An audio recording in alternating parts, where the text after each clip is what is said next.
यवत या ठिकाणी सर्व नागरिकांनी घडलेल्या घटनेच्या अनुषंगाने पूर्ण गाव बंद आहे आणि या ठिकाणी पुणे सोलापूर महामार्ग अक्षरशः सुन्नात पडलेला आहे. यवतच नव्हे तर अख्ख्या पूर्ण महाराष्ट्रामध्ये शोककळा पसरलेली असून आज काळा दिवस म्हणला तरी काही वावगं ठरणार नाही.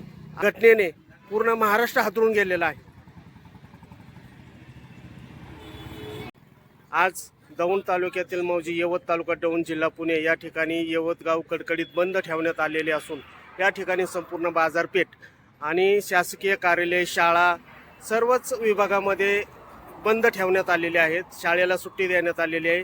त्याचप्रमाणे जिल्हा परिषद पंचायत समितीच्या निवडणुकाचा प्रचार देखील बंद ठेवण्यात आलेला आहे.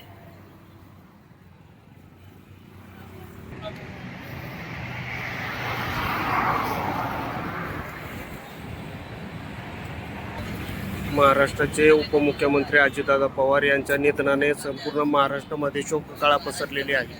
पुणे जिल्हाच नव्हे तर महाराष्ट्रात सर्व ठिकाणी गाव बंद ठेवण्यात आलेले आहेत. महाराष्ट्राचे उपमुख्यमंत्री अजितदादा पवार यांचा सकाळी विमान अपघात झाल्यामुळे सर्वत्र शोककळा पसरलेली आहे. प्रत्येक ठिकाणी गाव बंद ठेवण्यात आलेले आहेत. पुणे जिल्हाच नव्हे तर महाराष्ट्रामध्ये ही परिस्थिती निर्माण झालेली आहे. अजितदादासारखा दूरदृष्टीचा नेता सकाळी 7 वाजता मुंबई या ठिकाणावरून बारामतीकडे जात असताना बारामती या ठिकाणी झालेला अपघात अतिशय दुर्दैवी आहे आणि या घटनेने संपूर्ण महाराष्ट्र हळहळत आहे. या ठिकाणी यवत गावचे सर्व नागरिक, यवत गावचे सरपंच समीर दोरगे, तसेच अप्पा महादेव मारस दोरगे, नानासाहेब दोरगे, उपसरपंच प्रकाश दोरगे, सुरेश भाऊ शेळके, नाथाबा दोरगे, राज्याचे उपमुख्यमंत्री अजितदादा पवार यांचा विमानतळावर अपघात झालेला आहे आणि या अपघाताने पूर्ण महाराष्ट्रामध्ये शोककळा पसरलेली आहे. या संदर्भामध्ये आपली काय प्रतिक्रिया? स्पष्ट वक्ता अशा पद्धतीने दादांची ख्याती होती आणि राज्य कारभार कसा करावा हे दादांच्याकडून फार शिकण्यासारखे आणि मागील पिढीला प्रोत्साहन देण्यासारखं त्यांचं अशा माणसाचं आज दुःखद असं निधन झाले. त्यांच्या चीर आत्मा भगवंत त्यांची चीर ख्याती म्हणून ही यवत ग्रामस्थांच्या वतीने सगळ्या मंडळाच्या वतीने आम्ही सर्वांच्या वतीने शोक व्यक्त करतो. या ठिकाणी यवत गावचे सरपंच समीर दोरगे काय सांगतात? अत्यंत दुःखद अशी घटना घडली. आज सकाळी मान्य अजित पवार यांचं विमान अपघातात दुःखद असं निधन झालं आणि ते ऐकूनच मनाला असं एकदम धक्का बसला. एकदम शॉकमध्ये सकाळची घटना घडली. त्यामुळे मन सुन्न झालं एकदम. अत्यंत दुःख झाले. त्यांच्या आत्म्याची यवत गावचे उपसरपंच नाथाबा दोरगे काय सांगाल?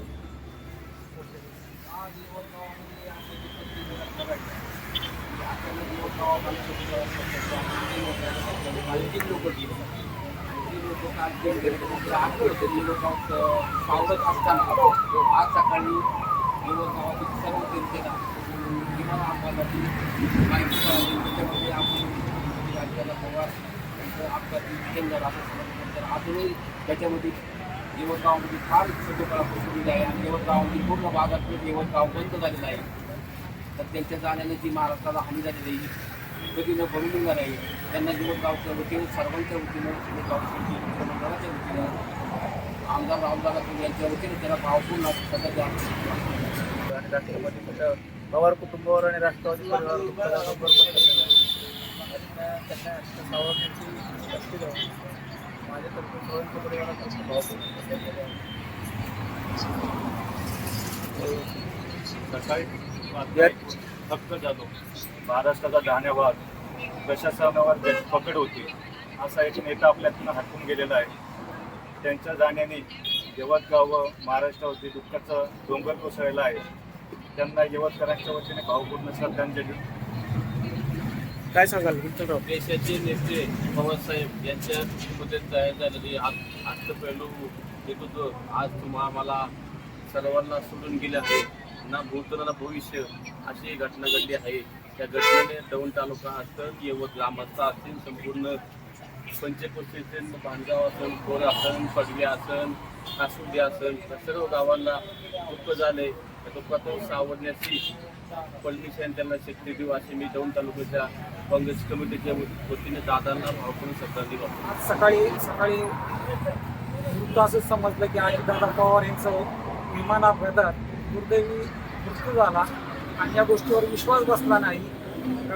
गावातील सर्व दुकानं बंद झालेली, सर्व ग्रामस्थ एकदम चिंताग्रस्त बसलेले, सगळे दुःखी अवस्थेत दिसत होते. आमचे ज्येष्ठ मार्गदर्शक नानासाहेब दोरगे, सुरेश भाऊ शेळके, आमचे सरपंच समीर नाना दोरगे, उपसरपंच माझे नाथाबाबा दोरगे, हे सगळे आम्ही बसून आमच्या समस्त ग्रामस्थ यवत यांच्या वतीने अजितदादांना भावपूर्ण श्रद्धांजली अर्पित करतो. यवत या ठिकाणी सर्व ग्रामस्थांनी अजितदादा यांना भावपूर्ण श्रद्धांजली अर्पण केलेली आहे.